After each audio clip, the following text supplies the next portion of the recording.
Yeah, well, it's just a continuation of the rank hypocrisy from the supporters of Israel in the West, and this was in the last 11 hours aboard Air Force One. Trump says Israel will preside over US aid distribution in Gaza after the disaster of sending in American mercenaries who were filmed actually taking part in the shooting of Palestinians trying to get to the aid centers. So what does he actually say? He suggested that Israel will now run the food distribution centers, a move that critics say would further entrench the Israeli occupation and endanger the safety of aid seekers. Well, that's a very euphemistic statement.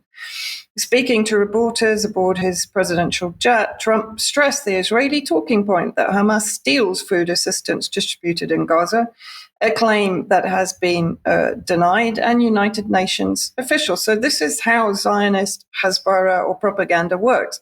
It just simply keeps repeating itself until it exhausts the evidence that is piling up to discredit it.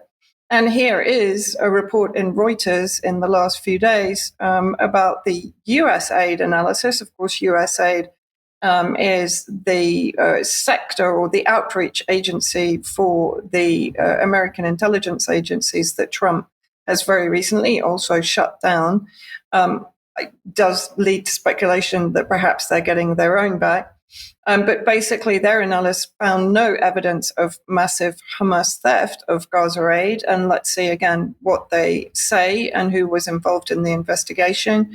It was conducted by the Bureau of Humanitarian Assistance, which was the largest funder of assistance to Gaza before the Trump administration froze all US foreign aid in January, terminating thousands of programs. It has also begun dismantling USAID, as I said, whose functions have been folded into the State Department. Again, a very interesting way of saying exactly what they are. The analysis found that at least 44 of the 156 incidents where aid supplies were reported stolen or lost were either directly or indirectly due to Israeli military action, according to the briefing slides. And again, we've had great fanfare over the fact that airdrops have returned. And this is a report almost immediately by Euromed Human Rights Monitor. Gaza, the airdrops are a humiliating and a tool of starvation. Only the opening of the land corridors, which of course the main one is through the Rafah border connecting with Egypt, which has been closed since October the 7th. And within the article itself, they point out that the airdrop of aid into the Gaza Strip is yet another act of humiliation and degradation against Palestinians. It endangers the civilians crowded into less than 15% of the enclave and serves a graver purpose, which is enabling Israel's policy of mass starvation, deliberately used as a tool of genocide in its systematic effort to eliminate Palestinians in Gaza. And there's been a video circulating of a little boy explaining, as he's trying to reach one of the aid drops, that they've been dropped into an area that is actually a militarized area. So it's infested by the Israeli troops and impossible for the people to enter safely. And finally, I really wanted to address something that I'm constantly coming up against when I'm discussing what Israel is doing to the Palestinians, not only in Gaza, but also in the West Bank.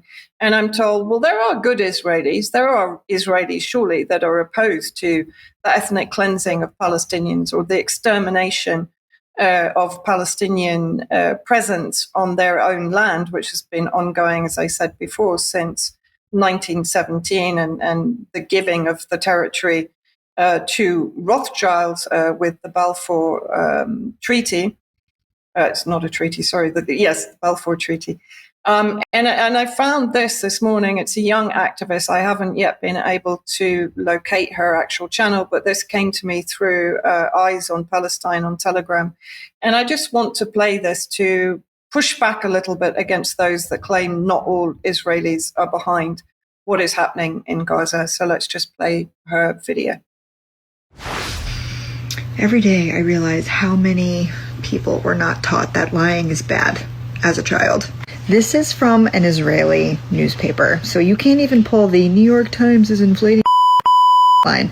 This is literally from their own statistics in their own newspapers. 82% of Israelis support the ethnic cleansing of Palestinians from Gaza. Nearly half of the Israeli population supports killing Palestinians in Gaza. So not just like ethnically cleansing them as in like just physically removing them from the land, but like literally murdering them.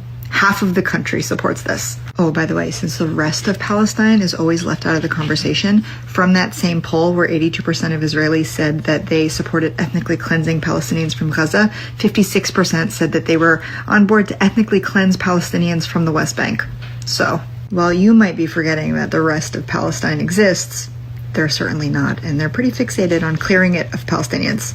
If you're gonna lie, at least be good at it.